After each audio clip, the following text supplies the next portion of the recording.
الحمد لله الذي أنزل علينا القرآن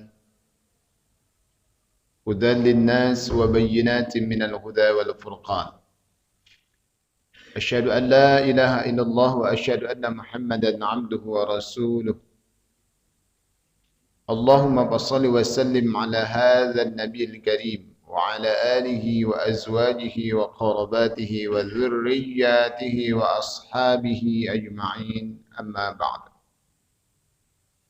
قال الله تعالى في كتابه الكريم نعوذ بالله من الشيطان الرجيم بسم الله الرحمن الرحيم يا أيها النفس المطمئنة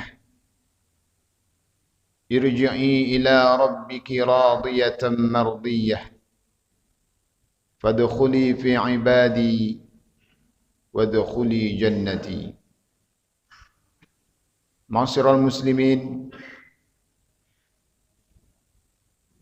أيها الحاضرون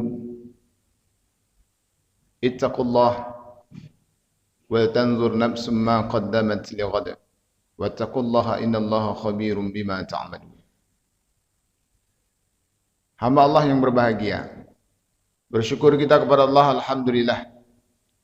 Bersalawat juga salam kepada Rasulullah sallallahu alaihi wasallam. Allahumma salli ala sayyidina Muhammadin wa ala alihi wa sahbihi ajma'in.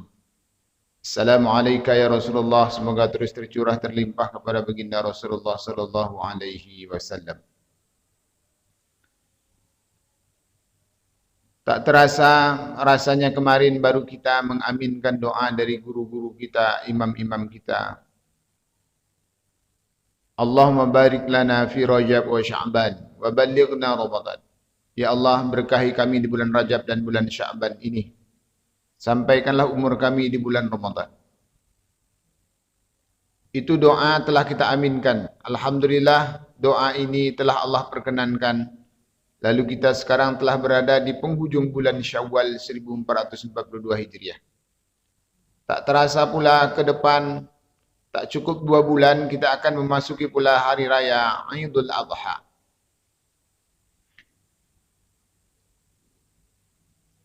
Lalu dari berbagai ibadah yang telah kita lakukan sebelumnya Ramadan, lalu akan tiba pula Idul Adha. Semua ini sejatinya Allah sedang menempa kita untuk menjadi hambanya yang bertakwa.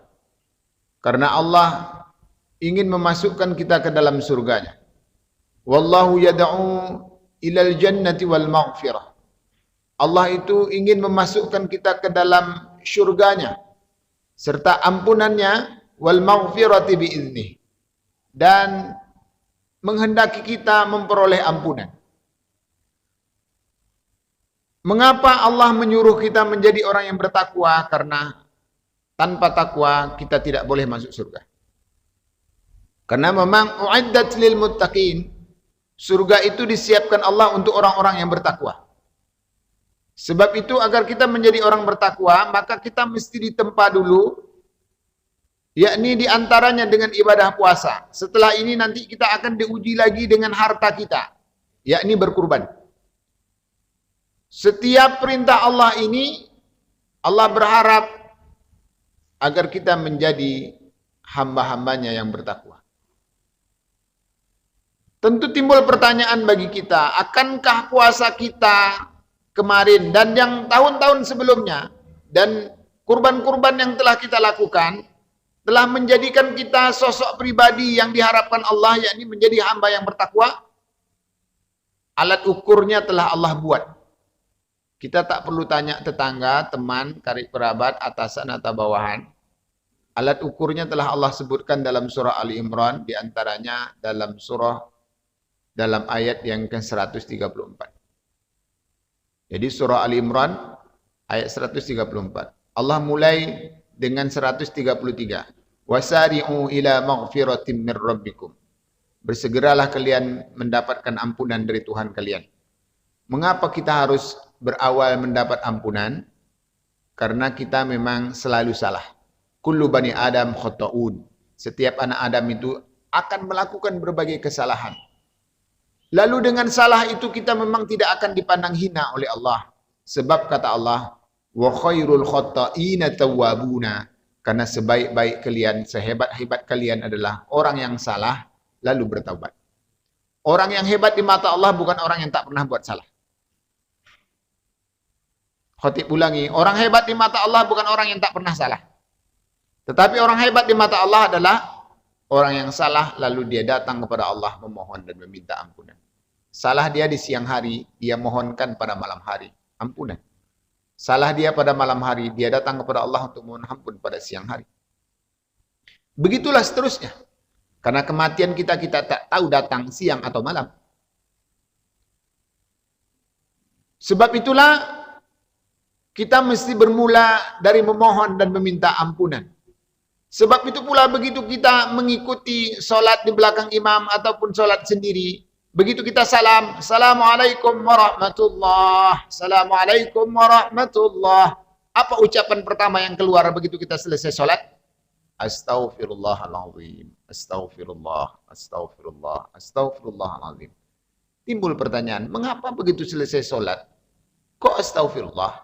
Mengapa tak alhamdulillah? Biasanya begitu selesai sebuah pekerjaan itu anjuran agama kepada kita adalah mengucapkan alhamdulillah.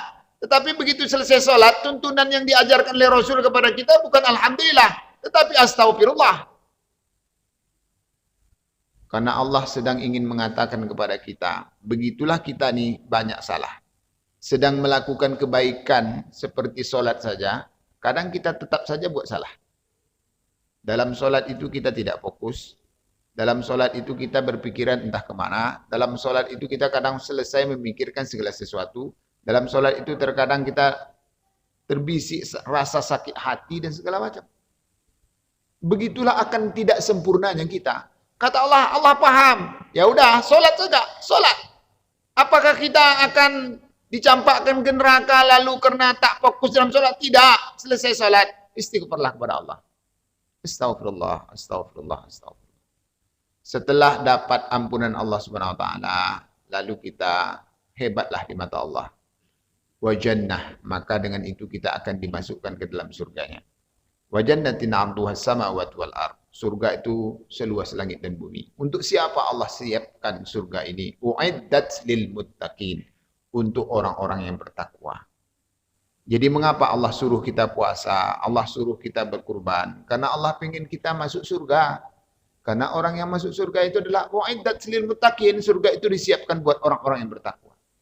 Lalu akankah kita telah menjadi hambanya yang bertakwa? Alat ukurnya disebut Allah pada ayat berikutnya.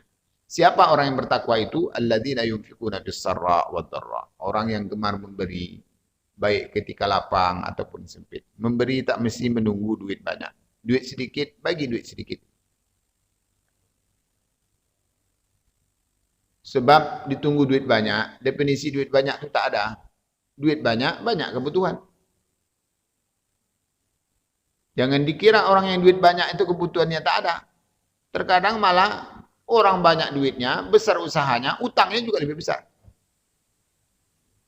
Karena itu tidak ada definisi selalu akan sebuah kesempurnaan. Kemudian yang berikutnya, wal kaziminal ghaidh. Kita harus mampu menahan marah. Tanda orang bertakwa kedua setelah dia gemar memberi adalah orang mampu menahan marah. Tatkala dia memang sudah mesti marah. Jadi arti orang yang bisa menahan marah itu adalah orang yang memang sudah harus boleh marah lalu dia tak marah. Bukan orang yang pemarah, sebentar-bentar marah, sebentar marah, sebentar mencaci, sebentar memaki. Oh, bukan. Orang yang sejatinya ia sudah boleh marah lalu dia tak marah. Itu yang namanya wal kaziminal ghaidh. Dia punya anak buah, punya anggota, lalu anggota tadi itu mengerjakan sebuah pekerjaan, lalu tak selesai. Lalu tentu akan merugikan dan mengecewakan. Ketika dia kecewa, seharusnya dia sudah punya alasan untuk marah, lalu dia tidak marah. Maka kata Allah, idfa' billati hiya ahsan. Gantilah kejelekan orang itu dengan ahsan, sebuah kebaikan. Wa yadra'una bil hasanati sayyi'ah. Kalian gantilah kebaikan-kebaikan dari setiap kejelekan-kejelekan yang orang buat kepada kita. Terus yang berikutnya, wal 'afina 'anil nas. Yang ketiga, maafkan orang. Setelah ditahan marah, jangan mendendam. Marah tidak, tapi mendendam. Marah tidak, tapi anak itu dipecat. Wah, itu namanya tak maaf. Wal 'afina 'anil nas. Maafkan dia. Wallahu yuhibbul muhsinin. Allah itu paling senang, paling suka kepada orang-orang yang selalu berbuat baik. Orang yang berbuat baik beda dengan orang adil. Orang adil itu meminta keseimbangan. Sehingga Allah sebutkan dalam surah Al-Baqarah, kutiba alaikumul qisas. Diwajibkan kepada kalian untuk melaksanakan qisas. Qisas itu diantaranya adalah kalau jiwa dibalas jiwa, budak dibalas budak, merdeka dibalas merdeka, hidung dibalas hidung, telinga dibalas telinga, gigi dibalas gigi. Tetapi kata Allah, faman ufiyalahu. Tapi kalau kalian mau memaafkan, itulah orang hebat. Allah sangat bijaksana. Kalian pada dasarnya boleh tuntut balas. Tetapi kalau kalian mau maafkan, Allah paling suka kepada orang yang gemar memaafkan. Karena itu derajat orang yang baik itu di atas orang yang adil. Wallahu yuhibbul muhsinin. Lalu bertanyalah jemaah nih, Ustaz, kalau begitu tanda orang bertakwa itu, waduh, nggak kuat saya. Saya masih pengen marah. Saya masih punya rasa dendam. Saya masih tak tahan emosi. Rasanya tak bisa lah ini membuat perbuatan seperti ini. Para ulama telah memberikan rumusan. Bagaimana supaya kita bisa laksanakan tanda-tanda orang bertakwa ini. Kata para ulama, bagaimana kita bisa memaafkan orang? Bagaimana kita bisa menahan amarah? Bagaimana kita harus gemar memberi? Kata para ulama begitu. Kita yang pertama harus mampu memposisikan diri kapan kita harus menggunakan akal kita, kapan kita harus menyingkirkan akal kita. Yang membuat kita marah itu kan gara-gara akal kita. Karena kita katakan rasanya nggak mungkin ini tidak selesai. Rasanya tak patut kau buat macam ini. Mengapa kau harus begitu? Mengapa? Itu kan akal, analisis akal. Karena analisis akal itu selalu benar salah. Atau logis tidak. Atau ini bisa dijangkau oleh pikiran atau tidak. Itu mainnya akal. Sedangkan ketika kita melaksanakan perintah Allah, akal kita itu harus kita pinggirkan. Bagaimana maksudnya? Maksudnya begini. Ini ada contoh yang dibuat oleh Imam Malik dengan Imam Syafi'i. Tentang membahas bagaimana melaksanakan perintah Allah. Pada dasarnya kita ini, kata Imam Malik, itu butuh orang cerdas atau butuh orang yang menurut. Kalau kita punya anak buah, kita itu butuh anak buah yang cerdaskah atau anak buah yang penurut? Tentu kebanyakan orang akan menjawab pengen yang cerdas. Kalau kita pengen yang cerdas, maka orang cerdas itu biasanya suka membantah. Mengapa orang cerdas suka membantah? Karena dia sedang mengandalkan akalnya. Kita katakan kepada dia, kau angkat batu ini. Katanya, kenapa diangkat, Pak? Karena di bawahnya ada emas. Kau angkat, oh ada emas. Udah diangkat. Besok kita suruh lagi, kau angkat lagi batu ini. Kita katakan, untuk apa diangkat, Pak? Ada emas lagi? Tidak ada. Kenapa harus diangkat? Ya angkat aja, pokoknya saya suruh kau angkat. Ah, tidak bisa, Pak. Nah, pada angkat, bikin capek. Kenapa dia cakap macam itu? Karena dia sedang menggunakan akalnya. Padahal yang kita minta itu Dia mau taat perintah kita. Karena dia digaji itu bukan karena ada emasnya, karena dia nurut perintah kita, maka kita gaji dia. Begitulah kata Imam Malik, kita dengan Allah ini dah pasti kita bodoh. Wa kanal insana zaluman jahula. Kita ini di hadapan Allah Subhanahu wa taala, kita ini adalah orang yang selalu aniaya dan kita ini adalah orang yang bodoh di mata Allah. Enggak ada kita ini yang pintar di mata Allah. Karena itu enggak usah kita berlogika dengan Allah. Tatkala Allah katakan perintah, kalian harus maafkan orang, kalian harus berbuat baik, kalian jangan mendendam, kalian harus tahan marah. Kata Allah, kau perintah ya Allah, siap saya laksanakan. Walaupun kita ketika itu marah. Karena ini sedang melaksanakan perintah, bukan sedang kerjanya akal.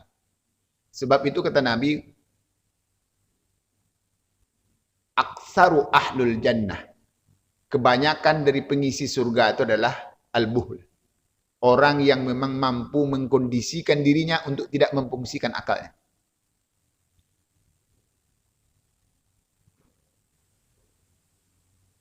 Sebab itu Imam Ahmad suatu ketika dipanggil oleh tetangganya untuk melaksanakan sebuah acara.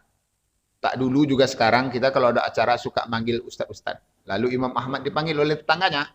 Setelah Imam Ahmad ini datang ke rumah tetangganya, kata tetangga ini, Pak Imam, acara batal. Engkau boleh pulang. Lalu Imam Ahmad pulang. Terus dia datang lagi. Pak Imam, acaranya jadi. Setelah itu datang, oh maaf, ini ada undangan yang tak bisa datang. Dia ini pejabat tak bisa datang. Acara diundur, Pak. Pulang Imam Ahmad tadi. Tak lama tuh, oh pejabatnya sudah datang, Pak. Datanglah lagi. Imam Ahmad datang lagi. Lalu ditanya oleh tetangganya, mengapa engkau kok mau datang lalu pergi, datang lalu pergi, datang lalu pergi? Kau enggak marah, kenapa? Apa kata Imam Ahmad? Mengapa saya harus marah? Saya datang ke sini sebenarnya bukan atas undanganmu, tetapi atas perintah Allah. Karena kata Allah, "Man kana yu'minu billahi wal yaumil akhir falyukrim jarah." Siapa yang beriman kepada Allah dan hari akhir, dia harus memuliakan tetangganya. Kamu adalah tetanggaku, maka saya harus memuliakanmu. Saya datang ke sini bukan atas undanganmu, sehingga saya harus bolak-balik. Bukan. Perintah Allah ke saya, Ahmad, kau harus baik-baik dengan tetanggamu. Apa yang dia pengen, apa yang bisa kau bantu, kau harus bantu. Saya nggak boleh marah, karena Tuhan saya cakap, saya harus baik ke kamu. Kita ini terkadang ini yang membuat kita selalu menjadi berlebihan karena kita melakukan sesuatu bukan karena Allah. Sebab itulah Imam Syafi'i mengajarkan kita berniat ketika sholat lillahi ta'ala, berpuasa lillahi ta'ala. Mengapa makna lillahi ta'ala? Karena kita buat ini karena Allah perintah, bukan karena si anu, bukan si anu, si anu, si anu. Orang mau makan, kita sedang berpuasa, silakan makan. Kenapa harus mengaruh? Saya berpuasa nih bukan karena tak ada orang tak makan. Saya tak makan ini karena Allah suruh saya tak makan. Maka saya tak makan. Ini tidak ada orang makan kita ngamuk-ngamuk. Mencarut ke dia. Sumpah serapah. Ngapain? Over. Nah, hamba Allah yang berbahagia. Begini rumusan Imam Malik, Imam Syafi'i, Imam Ahmad. Tentang bagaimana kita melakukan perintah Allah yang terasa itu berat. Kita harus berani mendamaikan diri kita bahwa perintah itu kita lakukan bukan karena orang-orang, tetapi karena kita lakukan perintah itu karena Allah yang perintah, maka sami'na wa ata'na. Saya dengar ya Allah, saya laksanakan. Semoga Allah mudahkan, semoga pula kita menjadi hamba-hambanya bertakwa, sehingga kita layak untuk menjadi salah seorang pengisi surganya kelak. Amin ya rabbal alamin. Fa'tabiru ya ulil albab la'allakum tuflihun. Alhamdulillah nahmaduhu wa nasta'inuhu wa nastaghfiruh wa na'udzu billahi min shururi anfusina wa min sayyiati a'malina. Man yahdihillahu fala mudilla lahu wa man yudlilhu fala hadiya lahu. أشهد أن لا إله إلا الله وأشهد أن محمدا عبده ورسوله اللهم صل وسلم على هذا النبي الكريم وعلى آله وأزواجه وقراباته وذريته وأصحابه أجمعين أما بعد فيا أيها الحاضرون أوصيكم وبنفسي بتقوى الله فقد فاز المتقون اتقوا الله حق تقاته ولا تموتن إلا وأنتم مسلمون قال الله تعالى في كتابه الكريم نعوذ بالله من الشيطان الرجيم بسم الله الرحمن الرحيم والعصر إن الإنسان لفي خسر إلا الذين آمنوا وعملوا الصالحات وتواصوا بالحق وتواصوا بالصبر إن الله وملائكته يصلون على النبي يا أيها الذين آمنوا صلوا عليه وسلموا تسليما اللهم صل على محمد وعلى آل محمد كما صليت على إبراهيم وعلى آل إبراهيم وبارك على محمد وعلى آل محمد كما باركت على إبراهيم وعلى آل إبراهيم في العالمين إنك حميد مجيد اللهم اغفر للمؤمنين والمؤمنات والمسلمين والمسلمات الأحياء منهم والأموات إنك سميع قريب مجيب دعوات آمين يا قاضي الحاجات. ربنا ظلمنا أنفسنا يا الله وإن لم تغفر لنا وترحمنا لنكونن من الخاسرين. ربنا هب لنا من أزواجنا وذرياتنا قرة أعين واجعلنا للمتقين إماما. ربنا اجعلنا مقيم الصلاة ومن ذريتنا ربنا وتقبل دعاء. ربنا آتنا في الدنيا حسنة وفي الآخرة حسنة وقنا عذاب النار والحمد لله رب العالمين. أقيموا الصلاة.